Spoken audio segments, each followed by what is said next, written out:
என் உலக மக்களே, என் சகோதர சகோதரிகளே, இறைவன் மனதில் இடம் பிடித்த மனிதர்கள் யார் என்று கூறுகிறார்கள் நபிகள் நாயகம் ஸல்லல்லாஹு அலைஹி வஸல்லம் அவர்கள். வாருங்கள் துஆ ஓதி பார்ப்போம்.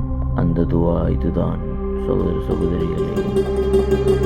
பிஸ்மில்லாஹிர் ரஹ்மானிர் ரஹீம். லா ஹவுல வலா குவத இல்லா பில்லாஹி சுப்ஹானல்லாஹி வ பிஹம்திஹி சுப்ஹானல்லாஹில் அஸீம். யா ரஹ்மர் ராஹிமீன், அல்லாஹும்ம அஜர்னி மினன் நார், இன்னா ரப்பி லஸமீஉ துஆ, அல்லாஹும்ம இக்ஃபிர்லி வரஹம்னி.